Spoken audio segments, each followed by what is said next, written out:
Coaching, it's something, it's at its core learning process, not just for the client, but for us.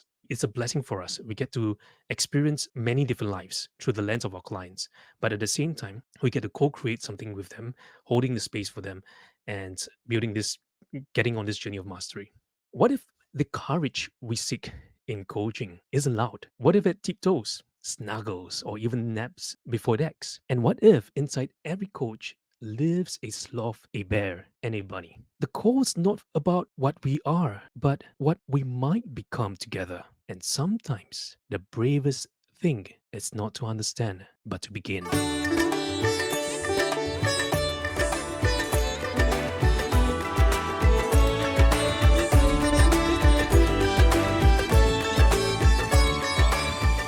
Hello and very good evening, very good morning, very good afternoon, depending on where you're from.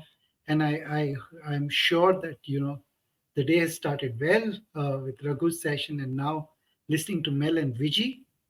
So let's now get into something which is going to be adding a little fun, and I'm sure you would have gotten the essence from the music that you had in the welcome video. So we have Jedi, and it's an honor for me to introduce Jedi. Jedi is a distinguished next gen leadership and executive voice coach dedicated to developing and enabling the future of leadership in organizations and integrating AI in leadership and organization coaching. So, with no further ado and wait, I invite Jedi on the stage to talk to us about the coach within, and that with the courageous journey of the sloth, the bear, and the bunny. Welcome, Jedi, and over to you. Thanks, Kalpesh. Really, really an honor to be here back again with all our friends here from India, ICF Pune, and all our friends from around the world. So whether you are from ICF Pune or other chapters joining in today, or friends just curious about coaching, welcome to this space. Really excited to have all of us here. And thank you for having me. It's always an honor and blessing to be here. I was just listening to Mel's and VG's session earlier, and it was so exciting, and over last night as well. So it was really really late into my time zone, but it was really exciting to get everybody on board. And so today, I thought, what better way to start the session than to allow us to dive into this space of the courageous journey of the sloth, the bear, and the bunny. So when I think Rajiv and our friends from ICF Pune came to me and said, "Hey, Jedi, would you be interested to join us for the conference?" And I said, "Hey, yeah, definitely. Anything to support any chapters around the world." And I thought, what better way to kickstart a word, or the word courage, than with a story? And I think one of the beauty, especially for Asian cultures, it's stories. And stories have this amazing impact that lasts generations, from one generation to the next to the next. And I think one of the beauty in sometimes trying to explain or trying to define things is that we get so caught up in definitions, models, theories, concepts, precepts, analogies, that we kind of lost the sense of what it is just to be present. And so when I think about this word, um, raw, so I like this name, raw, RAW. And I kind of thought, hey, wouldn't it be exciting for us to get back into the space where we kind of put our logical minds just one side for a while and just live in this experience? So too often we have just been so enraptured by, is this a definition? We get into arguments like, oh, this is the definition of that, or this is the definition of this competency or that competency, but we never quite step into this space of just experiencing, or being in the moment of experiencing, or in the experience itself. And just like that, just being in the experience, I think that's something so beautiful. And so for all our friends here today, you are welcome into the experience, being in this experience right now, and just being captivated and captured by this very moment. And I encourage coaches from all over the world, whether you're listening this in person, tuning this online, if you get a chance to just walk around your house or walk and listen, move around, I think that's wonderful. And the beauty of this conference as well, it's just moving and shaping all together. Now, so I like to kind of start today with something very interesting. And I have this beautiful story called the courageous journey of the sloth, the bear, and the bunny. And some of you be wondering, oh my goodness, what on earth is this all about? And you'll be curious. And I'm going to open this space just for us to step in to the world where we do not know what will happen. I do not know what will happen, but we're going to make something beautiful emerge from this space. And that's why I call this space the coach within. Everyone has a story, everyone has a story worth to tell. And too often we get so caught up in comparing ourselves with someone else and not realizing, hey, there's a coach within each one of us. And sometimes that tiny little voice, that tiny little whisper, it's what we need to get into that space. Are we ready for this journey? So really excited because one of these days I'm going to make this into a little animation series and I'm going to invite all of you in. Okay, so to help me, I have my little slide here to help us get into the story. Now, I'm going to be sharing a little short snippet of this story because this story is actually pretty long. It probably take me about an hour or two to kind of finish the entire story, but I'm going to dive into the first few chapters of the story. And in this story, I'm just going to welcome everyone in your own lens, in your own journey, in your own pathway, in your own walk, to just step in into this story itself and find moments where it feels, hey, that's something interesting there, or I noticed something here, or that is something very, very insightful for me. So, whatever it is for yourself, I just want to take those moments and pause and just note down those moments and welcome you to post those moments in the chat. And what we're going to do after just sharing that first few chapters of the book, and I'm going to invite you by welcoming everyone just to share a little bit about what this story or what aspects of this story kind of connect with you. And maybe not even just connecting, maybe just what aspect of this story kind of have a certain resonance within you, whether is it the story or the feelings, or maybe it's the entirety of the world that's built within the story. Okay, so get ready for this because you don't want to miss this out, and I'm so excited for this. Okay, and I call this space the coach within because we're entering this world. Now, you'll be surprised to find out actually the coach within is also a podcast series which I'm embarking on, very, very exciting. And today, joining me are three very, very important people. Okay, and I call this friends. Let me go to this place. I call these people my friends, the sloth, the bear, and the bunny. Okay, so there you have. What if the courage we seek in coaching isn't loud? What if it tiptoes, snuggles, or even naps before decks? And what if inside every coach lives a sloth, a bear, and a bunny? Are you ready for this story? Okay, so let's dive in into the wonderful world of these three unlikely friends who became friends. And I'm going to invite all of us to step into this journey with them because it's going to be something really, really interesting. Okay, so we start with here, an invitation to the journey. Now, every story begins with a sound, and sometimes it is a trumpet, a loud and commanding sound, but sometimes it's a little cry, urgent and raw. But more often, it's only a little whisper, the kind of sound that can be missed unless you are listening.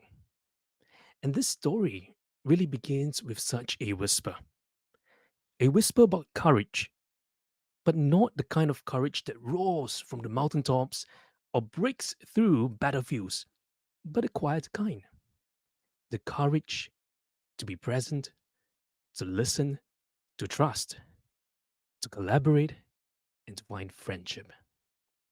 The courage to be small and still matter, and the courage to be strong and not need to dominate, and the courage to be tender and not apologize for it.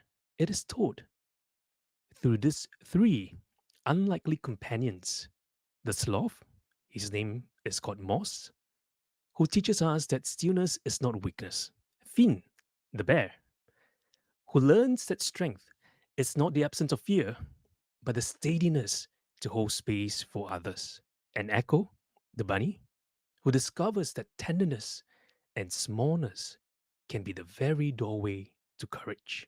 And these three unlikely companions, their journey is not just theirs, it's ours. For each one of us carries a sloth, a bear, a bunny within. Parts of us are slow, strong, sensitive, doubtful, but yet brave. And to enter the stories, to listen for them, and to welcome them, and perhaps to find out that, hey, we are actually braver than we believe. That, hey, perhaps we are more courageous than we are already are. And it's more than just a theory, it's an invitation to coaches, to leaders, to seekers, to dreamers, to every individual, and to those who know that presence matter more than perfection. And the collaboration is a soil where courage grows, and sometimes the most unlikely companions can weave the most extraordinary tapestry of hope. Are you ready to enter this world of moss, fiend, and echo? The story begins like this. The forest had its own kind of silence, not the silence of absence, but the silence of listening. Leaves rustled as if trading secrets. Roots hummed beneath the soil. The dawn itself felt like it was holding its breath. And if you were quiet enough, if you were slow down long enough, you might hear it, the whisper. Moss, the sloth, heard it first. He dangled lazily from a branch, his fur touched by dew, his eyes half closed, but his ears wide open. Moss was slow in body, but inside him was a strange quickness, a noticing of things others missed. The trees are speaking again, he thought, his inner voice a soft drizzle, not words, more like a call, faint but pulling. Below, Finn the bear was busy pawing at roots for berries. His paws were steady, his shoulders wide, his breath deep. He heard the same tremor ripple through the earth and paused. Something stirs beneath, he muttered to himself. The ground does not shake without reason. Nearby, Echo the bunny twitched her ears. She was small, white, and impossibly alert. The kind of creature who felt every shift of wind, every distant sigh of the world. The whisper seemed to curl into her long ears as though meant just for her. Her heart skipped. This is no ordinary morning. The tree did not know each other. Each stood alone in their own little world, their small world. Moss in the canopy, Finn among the roots, Echo in the meadow grass. And yet the same whisper threaded through them, weaving unseen strings between strangers. Moss blinked slowly and let himself drop clumsily onto the forest floor. Finn looked up from his berries, his brown eyes thoughtful. Echo hopped closer, unsure whether to slay or flee, and for a long moment none spoke, only the whisper.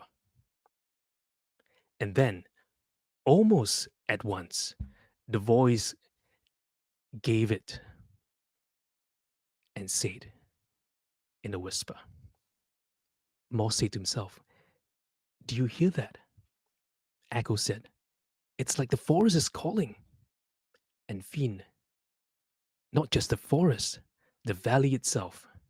They looked at each other, three unlikely creatures held together by something larger than their mistrust. Inside, each wrestled with unspoken thoughts. Moss wondered, why me? I'm slow. I'm overlooked. Surely courage chooses quicker feet. Finn thought, I'm strong, but strength alone cannot heal a valley. What if I fail when it matters most? And Echo's heart tottered. I'm too small, too easily frightened.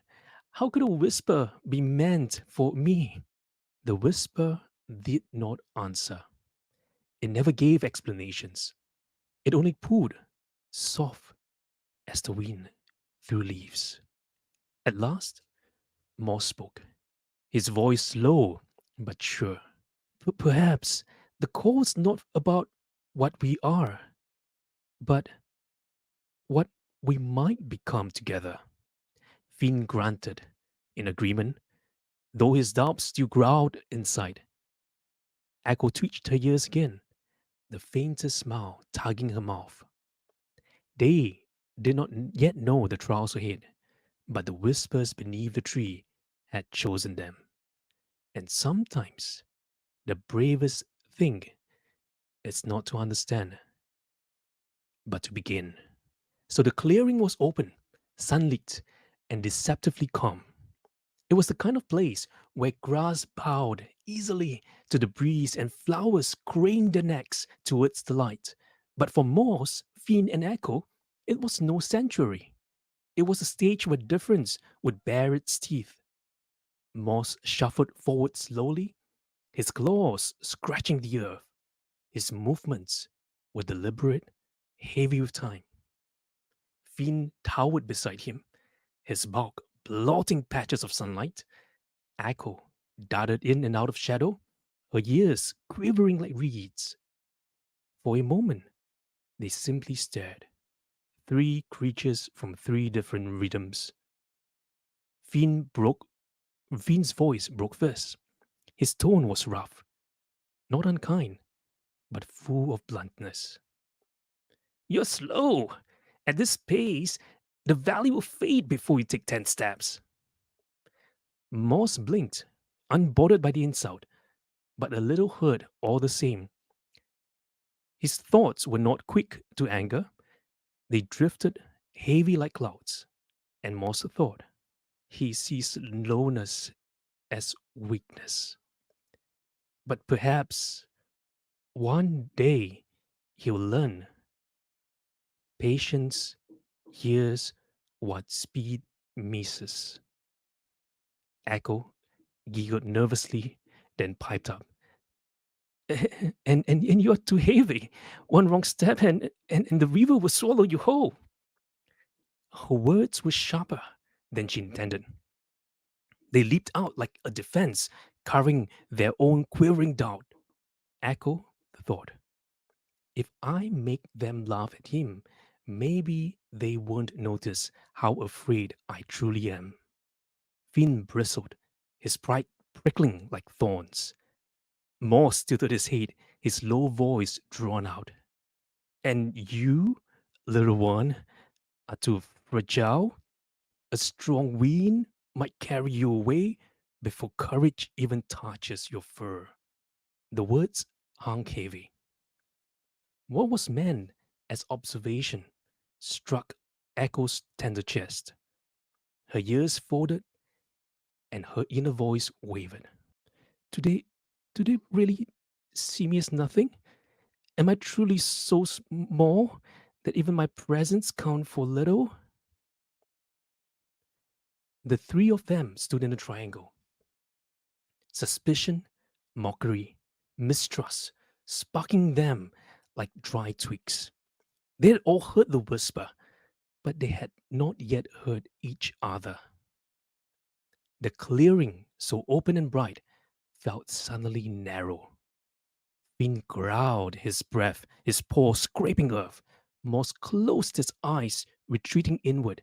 Echo's heart drummed fast enough to drown her courage. And yet, beneath their words, beneath the cracks, something else stirred. A silence, a waiting, a whisper that had not abandoned them. It curled between their insults and nested into the shadows, reminding them that whatever they mocked was not weakness, but the very gifts they would someday need.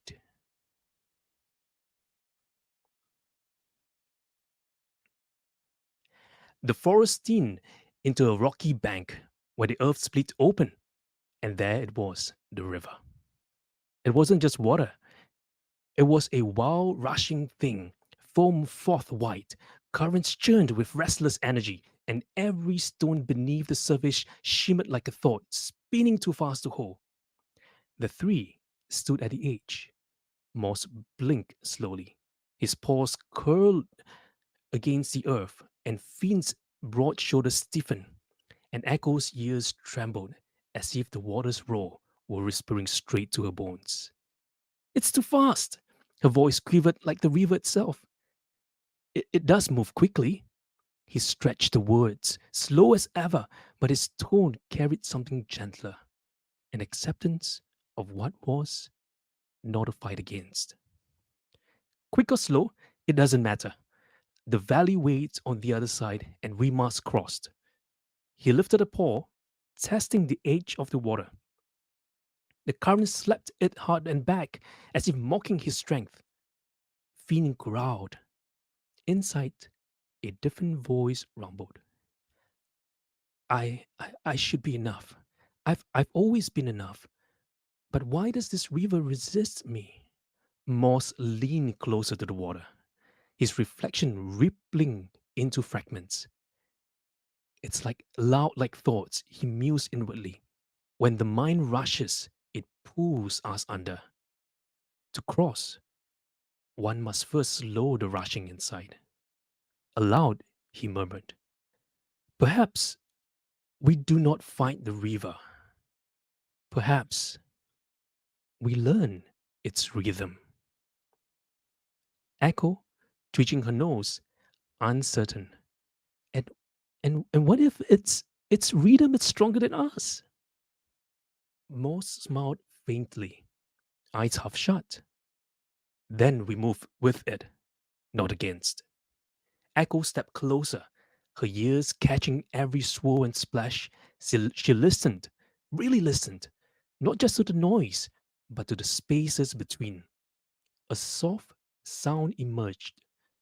The pauses where the water gentled, the eddies where it slowed. Her heart steadied, not all of its wow, some of it waits. Perhaps I, too, can listen for stillness within the chaos. There, do you hear it? Pockets of quiet. Not all the river rushes. Finn's eyes narrowed. He crouched low, watching the flow where Echo's ears pointed. He grunted. Hmm, you see the pauses. You hear what I could not. The three tried again. This time, Moss lowered himself into the current, his weight sinking slowly, patiently. The water tugged, but he moved with deliberate calm, not panicked struggle. I will not match your speed, he whispered inwardly, but I will not resist your flow. Echo darted beside him, hopping stone to stone, sensing each gentle rhythm before leaping. The current, it's not my enemy. It's a song, and I must dance. Finn waited last, his paws anchoring his bulking shield, the others when the river surged. My strength alone was not enough, but my strength given to shield them, that is different. That is enough. Now, for a long moment, none of them spoke. The river thundered behind them, but its voice seemed softer now. Finn said, I thought my power would win. It did not. But with your listening, Echo, and your patience, Moss, my strength found its place. Echo replied, I thought I was too small, but small ears can hear what heavy paws miss. And Moss said, and my slow eyes can notice what rushing hearts forget. They looked at each other, not yet friends, not yet trusting fully, but no longer strangers. Now the mountain rose like a question. No one wanted to answer. Its peak vanished into mists. Its slopes were carved with jagged scars, half rock, half darkness, as if shadows themselves had been stitched into its skin. The three companions stood at the base. The air was colder there, thinner. Even the whisper of the valley seemed hushed, as though waiting. Moss blinked. Slowly, his claws dragging lines into the dirt. Finn flexed his paws, grounding himself into the earth, and Echo's ear drooped, trembling at the sounds no one could hear. And they began to climb. Night settled gently. not as a curtain, but as a cloak woven with stars. The three companions descended from the mountain's reach into a valley meadow. Their paws and claws ached, their breaths still heavy from the climb. But something stirred in the dark, a flicker, then another. A firefly, then 10, then 1,000. The meadow glowed as though the stars themselves had slipped from the sky to walk among the grass. Tiny lanterns of gold danced in the air, swaying to a rhythm older than time. Echo, yes, her ears twitching like sails. It's like the sky has come down to meet us. Most blinked slowly, mesmerized. Small lights, yet together they outshine the dark. Finn rumbled, his voice softer than the usual. He said, I thought only strength could keep night away. But here, look, even the smallest spark refuses to be swallowed. As they stepped into the glowing meadow, they found others waiting, not creatures of size or might, but tiny fireflies and their gentle kin, villagers of light. They hovered close, circling Moss, Fiend, and Echo, warming them in halos of glow. For the first time since their journey began, the companions felt welcome, not for what they could prove, but simply for what they were. Moss leaned into the glow, his inner voice tender.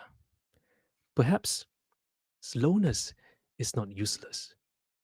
The fireflies move slowly, but their patience paints the night. Echo hopped into the grass, her heart softening. Perhaps smallness, it's not weakness. The fireflies are small, but their togetherness makes a galaxy.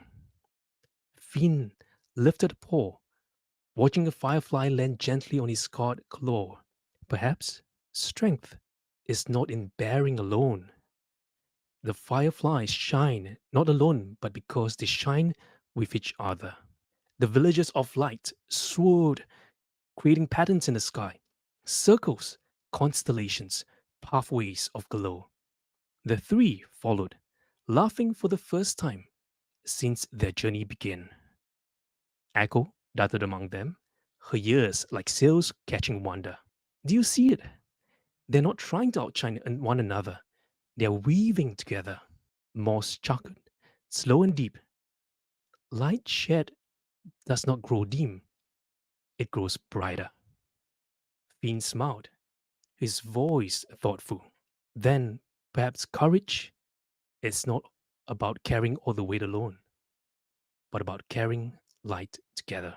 That night, they rested among fireflies. The meadow pulsed gently with gold, like a heartbeat. And in their dreams, the whisper of the valley grew louder. Not a whisper of burden, but of promise. Courage is not a single flame, it's a constellation. And that's the story of the journey of the sloth, the bear, and the bunny. Okay, so the actual story is much longer than this. So hopefully you guys like a quick, beautiful story of the courageous journey of these three unlikely friends, unlikely companions, and they entering a war that is exciting. And who would have thought that sloth, a bunny, a bear could find those beautiful moments when they enter a war? So I've welcomed everyone into this world, to journey into this world, a world within, a story within a story. And now, as you reflect on this story, which part of the story you felt, hey, that's kind of interesting? Or there were moments that you felt, hey, I like that portion of that story of Sloth or the bunny or the firefly or the bear.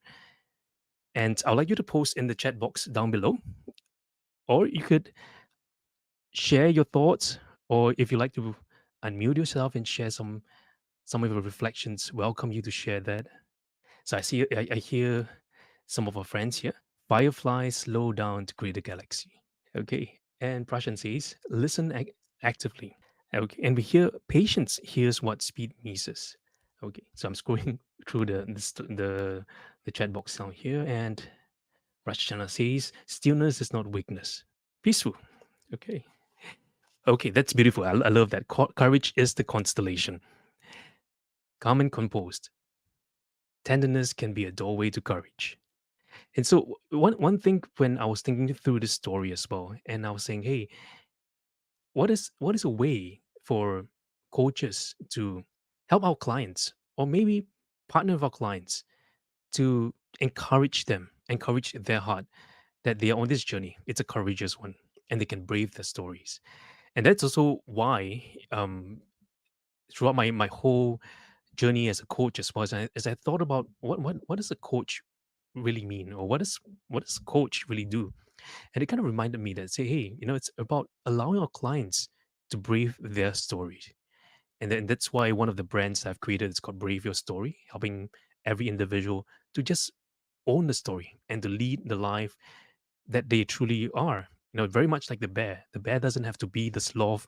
The sloth doesn't have to be the bunny. The bunny doesn't have to be the bear. Everyone will find their own pathway. Everyone will find their own insights. And our role there is just to partner them. And you notice one little voice that was missing in this whole journey was that whisper. We didn't really hear the whisper voice, but it was there. And sometimes in the process of coaching, in that stillness, in that gentleness, we cannot hear anything that's happening there. But we have to trust the process. And we trust that the space that we hold for the client, something beautiful will emerge from there. Very much like I like the symbolism of the raw logo as well. There are roots that grows deep, and sometimes we can't see the fruits as yet. Sometimes we can't see the flowers as yet, but we can trust the seed is slowly being nurtured. We just gotta be patient, and sometimes just being patient, one step at a time, would allow us to see. Yep. And I like what Anne sheds here. Everyone has their own strengths, and we have to be able to open our eyes to see it. And sometimes the bravest of things, it's in that smallest of things, and not just saying, I need to do this big thing or I need to force this transformation. I've often heard many coaches share that, oh, I need to get transformation happen. I need to do transformation. And sometimes I just wonder, what is transformation? Is it something that we do, or is it something that happens? And it reminded me of just observing nature as it is. When I look at the sun, I don't have to worry that it might not set. When sun rises, the sun will set. When the sun sets, in the morning, the sun will rise again. I don't have to worry about what tomorrow brings because I know tomorrow will have its own worries in and of itself. And all I have to do is just to embrace in this very moment. And one of the beautiful things, if I can encourage all of us to do, is go on a journey where you can just journey into a forest or maybe today or tonight, if you have a chance. Take a little journey, a stroll in the park or in your house or maybe tomorrow. Have a little moment with yourself. No AirPods, no music, no nothing. Keep your ears entirely clean and no phones, just observing everything that's around you. And I always wonder, one time I used to jog with a lot of audio podcasts, trying to be efficient. And one day I just learned, and I told myself, maybe it's time to just let go of the earpods, and let go of trying to be so efficient about every single thing, and just learn to be in that moment, in that space. And I just put everything down, and I just went for a walk, went for a jog, and I began to hear things I never heard before. I began to slow down. I began to see things I never seen before. Not because I've not seen those, but because suddenly my mind is not distracted. My ears are not distracted with other things. I'm just there in the moment, absorbing, experiencing in the moment. And I call this experience in the experiencing. And too often we ask ourselves, what exactly is in the moment? What exactly is presence? And I often tell coaches and leaders as well, I say it is in the experiencing. And what is in the experiencing? It's just being there, experiencing the moment, creating experiences, not just for yourself, but with your clients. And that's the beauty of just the ordinary as well. Okay, so hopefully this gives you a nice step into a courageous journey, and I want to welcome all of us to also step into the courageous journey. And so I'm going to open the floor for any Q&A questions. Feel free to post your questions here. And I've seen a couple of questions here as well. And I want to give this space for everyone just to interact and just to share and maybe ask any questions that you have, right, in this space. And I seen um, Rajiv had a question. What prompted you to write this story? Well, this story came about when I was just thinking, how do I communicate courage? And the first thought that came to mind was Courage the Cowardly Dog. That was when I was growing up watching Cartoon Network, and it was just, what a paradox, Courage the Cowardly Dog. And I always found that one of the interesting thing about courage, it's that it's not to the brave that they are courageous. And sometimes, if you think about this, right, a lot of people say, I want to be bold, I want to be brave, I want to be strong. But at the highest point of fear, that's where release happen. At the highest point of fear, that's where bravery happens. And courage is just being able to just take the step out, not knowing what's going to happen, but just being bold, just going there. And we describe the whole experience as being courageous. But that person who was there didn't thought about what a courage really is. It's just experiencing it, taking that first step. Very much like these three characters here today. The story I wanted to share was how each one of them took courage in not knowing what's going to happen in this journey. In fact, if you read the subsequent chapters, it's quite a long story, but in the subsequent chapters, you learn each one of their individual journeys, and there were moments that they doubted themselves whether, should I leave the party, should I join, should I go on something else. But every moment when doubt arises, it's a good sign for us because sometimes we try to avoid doubt and we say, hey, if life has no doubt, that would be beautiful. But what if doubt is there to help us grow? What if doubt is there to help us gain the clarity? What if doubt was there to support us in our growth? In the very same way, what if fear was there to allow us to be more courageous? So, through that story, I thought, what better way to allow all of us to experience than to step into the story, right? So that's kind of like what prompted me to craft that story. Um, we have another question here. Which part for me is or which part for me is the sloth, the bear, or the bunny? Is there a way to identify it? How can I honor each of their strengths in my own leadership journey? So that's a great question. So the way it's written in this story, it's that there's a little part of the sloth that's in us, a little part of the bear, a little part of the bunny. There's a lot about us. There are other parts that are not mentioned in the story because later on they'll meet new friends along the way. And one of the things to think about is there are different parts of us, and it doesn't mean that one part is bad, one part is good. But what if that is the whole of us? What if it's okay to embrace the upsides, the downsides? Sometimes we call it the ugly sides, for a lot of us to say, hey, I don't like the ugly side of me. But what if the ugly side of us, it's also the beautiful side of us? The greatness of beauty, it's not in the beauty itself, but it's in even in that weakest and the most vulnerable moments. That is who we are. And to honor each one of the strengths is also to honor not just the strengths, but everything about the imperfections. And I like the idea of if you recall the beautiful art of kintsugi, it's a Japanese art of bridging the broken through applying gold to mend the broken.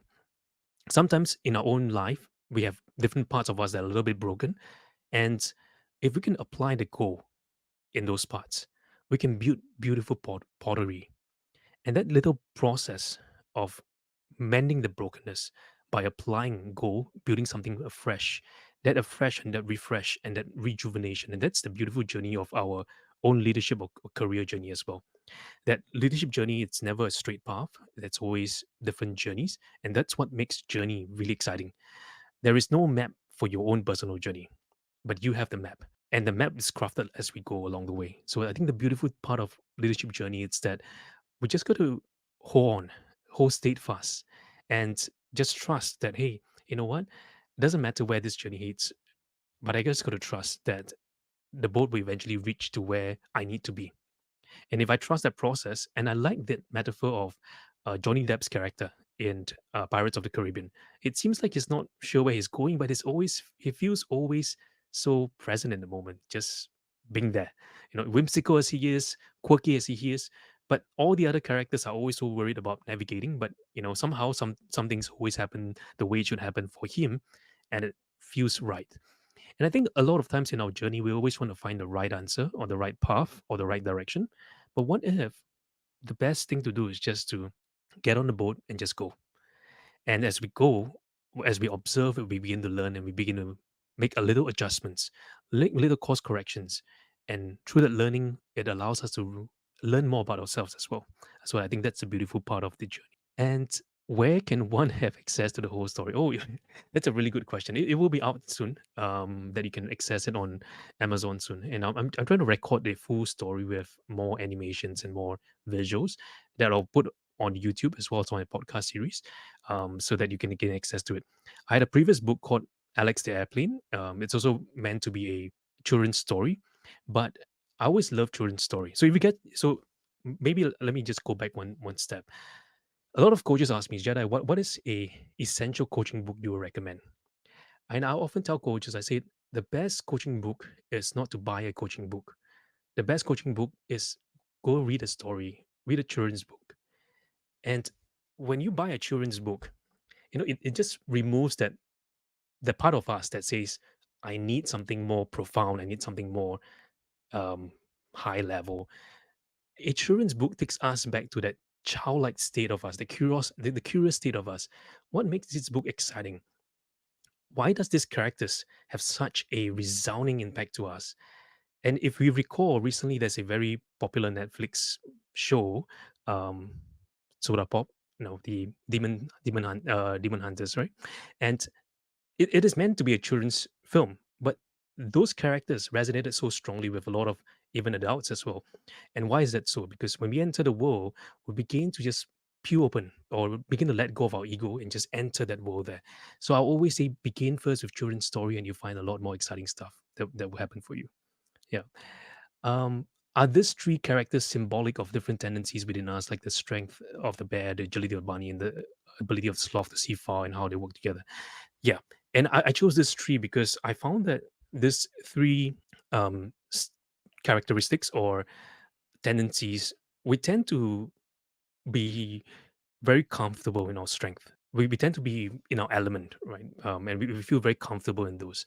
Just like the bear, very comfortable with his strength. The bunny, very comfortable with their own element, and the sloth as well. And sometimes when we are stretched a little bit, we fall back into that place to say, oh, that's not me, it's not my strength, that's I don't want to do that, it's not who I am. But maybe perhaps sometimes, what if what if the bear were to just try to be playful like the sloth or the bunny? What if the bunny were to learn a little bit of strength and a little bit of slowness? So what if we can learn a little bit from each other as well? So what we want to convey here, it's that sometimes being overly reliant on our talents and our strength could also be something be it could also become our blind spot. So what if each one of us can learn from each other? And that's where I love what we call ICF Engage. If those of you who are not on ICF Engage, please join ICF Engage. There's MRG, which is the members resource groups, very very beautiful groups which ICF has helped supported. You have different communities out there to support each other in this group. So I would say, think of this community space as something that we work together collaboratively around the world. And rather than coaches trying to fight against each other, trying to compete with each other, what if we can learn to better collaborate and build that spirit of collaboration? Because we as coaches, people see us around the world and say, hey, I want to be like that coach. I want to be like the coach community. They are really collaborative. They have this spirit of giving, they have this spirit of going beyond just politics and just being real human and connecting with each other. So I think the story of the bear, the rabbit, and also the sloth as well teaches us that story. And how do we relate this to coaching? Well, coaching at its core, if we think about what coaching is at its core, it's about co-creating with our clients. And I often say, if someone asks me, Jedi, what's coaching for you? And I'll say coaching is conversational mastery. And this idea of mastery, it's not an endpoint, but it's a journey. So Too often we think about, oh, MCC means, we've arrived. When in fact, MCC means we've just begun our journey, and we're beginning this journey all over again. And the moment we think that we have arrived, that's when we have to take on the coaching mindset and say, hey, how can I learn, relearn, unlearn, and just take on the curious mindset to embody and just be curious and say, hey, what can I learn from this? How can I stretch myself from this? And what can I learn from even the smallest of us? This reminds me of a beautiful story, The Lord of the Rings, and in the sequence of the hobbits and even the other races, the wizards, man, the dwarves, and they said even the smallest of us, you know, has something precious and something beautiful we can learn from. Right. So think about this, right? Coaching, it's something, it's at its core learning process, not just for the client, but for us as well. So I always love coaching because we get to we get it's a blessing for us. We get to experience many different lives through the lens of our clients, but at the same time, we get to co-create something with them, holding the space for them, and building this, getting on this journey of mastery. If the trio had another friend join the story, which character would it be, and what new wisdom might it bring? So stay tuned because you don't want to miss this out. That will happen in our next conference, right? Because this new character will be introduced in the story at a later stage. And I'll give a little clue. The character is someone that's also just as unlikely person or individual that can kind of join the team as well. And so sometimes I always encourage coaches, if it's possible, collaborate with each other globally. And I like the spirit of what of I think Mel earlier, as well as VJ as well. There's this collaborative spirit across different continents, across different time zones and countries. And I think even for us as an ICF community, have we gotten the chance to step out, to collaborate, and just to connect with each other from each other from different parts of the world? Yeah. How do you get from this form of storytelling association to coaching and introspection within, and what's the trigger to choose this form? Well, one of the beauty of storytelling, I would say it's more of using a metaphor to enter a whole new world and to kind of help us to dissociate from the idea of getting definitions of things or trying to understand things. The Western concept or Western ideology of or educational framework, it's one of trying to define things, trying to have different things to kind of define, to measure. And if we recall back, a lot of Asian philosophy, a lot of Asian stories are kept in stories. Um, for example, in many of the Chinese literature, a lot of the beautiful writings, it's in poetry. Japanese literature as well, a lot of things in poetry. In the Indian culture as well, there's a lot of stories, poetry, prose, haikus, very, very beautiful poetry. And in each poetry, there are life principles and lessons that can be captured, but it's not explicit in a way where if today I buy a book on Socrates or Aristotelian theories or philosophy, I kind of know the precepts upon precepts. But in Asian wisdom and culture, a lot of times it's not explicit, it's implicit, and a lot of times it's the journey you walk on this earth and just experiencing it. And I love it that the authors don't tell you what you should learn from it, but figure out what is it that becomes a lesson for you. Very much like Kung Fu Panda as well. For those of you who watch my YouTube videos on that, um, Kung Fu Panda tells us of a beautiful story where at the end, Po the panda, the master Shufu could tell him the answer straight away. But the best lessons is learned when you discover that journey, and it reflects the coaching journey with our clients as well. It's easy for us because we're standing from a third person's perspective, an observer perspective. We can see everything. And so it's easy for us to give the idea, give the advice, give the solution. It's very fast, and we can be so solution focused because we want to solve things. But what if it's not about trying to solve things? What if it's about taking the journey, taking time? And sometimes we may not have anything by the end of the conversation. And I've seen many coaches very eager because they've finished 20 minutes, 30 minutes of the conversation, but it seems like there's no breakthrough. So we need to break through for the client. But in that pursuit of trying to break through, we lose presence. And thereafter you find that it becomes like a forced transformation rather than letting transformation happen naturally. So I would say enjoy the journey and embrace and push beyond the boundary. And just when you think about um, learning itself as well, learning is such a rich thing. Could we learn from different cultures, how each culture tend to learn, how each generation tend to learn, and just stepping into the world and learning from there. Sometimes watching a more senior generation being in the park doing Tai Chi, or sometimes watching the young generation playing on their phones, skateboarding, and just learning and just being a curious student of life. Yeah. And how do you weave such storytelling in the coaching journey? Well, I have a whole series on that. So one of the things to do, especially when you want to kind of weave storytelling in the coaching journey or metaphors in the coaching journey, I have a episode um, called improv coaching, where we take whatever that's in the moment and just step into the world. Very much like storytelling, I may not need to tell the whole story, but I can use the client's story. Sometimes in the client's sharing and the client's narrative, client may say some stories or they may raise certain metaphors, and we can use that to enter the client's world. Stories, metaphors, analogies are or topographies, they are doorways into the client's world. And it's better to use the client's story than my story, because my story may resonate with me, but it may not resonate with the client.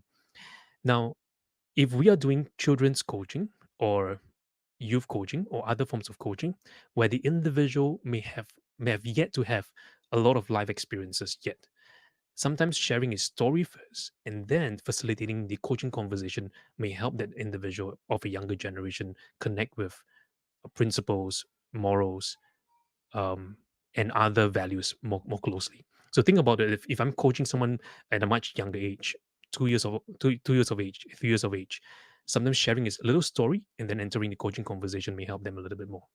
Yep. Could the panda be another character in your story? Yeah. So we got to stay tuned. Yes, the panda could be one, but I have another panda story altogether. So it's something very exciting. If you want to stay tuned to the panda story, I'll encourage you to catch that story as well. It's a beautiful story of the panda. It's a family of pandas and their own journey as well.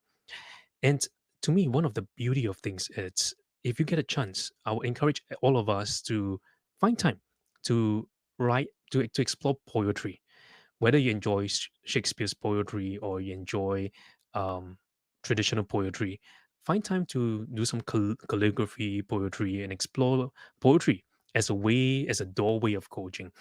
And I always like to ask myself, I say, hey, what's something that we can do differently? And uh, rather than just bounding everything to just what do you want to focus on today, right? Or what is the outcome you want today? How can we break the mold of coaching and shape the future of what coaching will feel like and look like for future generations to come? Today, we are ambassadors of coaching entering this space. We have established certain core competencies. 5 years from now, 10 years from now, 20 years from now, what would that look like for future generations? And what would that look like as we evolve as a community, as a whole association as a whole, or as a community of professional coaches? What would it look like for us? So I think that's something for us to think about. Thank you, everyone. It's been such a delight and blessing to just share this, to be part of this journey and this conference. So over to you, Archana. Yeah, thank you so much, and sorry for breaking your flow. So it was a time check, but just to share, first I was completely mesmerized, and as I was watching the chat for quite a while, it went completely quiet. So the feeling I had was everybody was quite captivated with the whole experience. So thank you so much for sharing that. And one of the takeaways that I want to share with you was, while you were sharing the story, the mountains seemed as doubts to me, and the river seemed as maybe a flow, and the forest calling seemed like maybe listening to that stillness of our purpose. So that was how I will say deeply engrossing the whole experience was. So thank you so much for being with us, and it was wonderful having you here. And we have a booth and sorry, a lounge section, and we have specifically created a table for the courageous journey of the sloth, bear, and bunny. So if you have time, kindly join us in the lounge, and we will have all the participants who are interested joining, and they can spend time with you. So thank you so much for your time today. Thank you. Thank you. Thank you, everyone, for being part of this journey.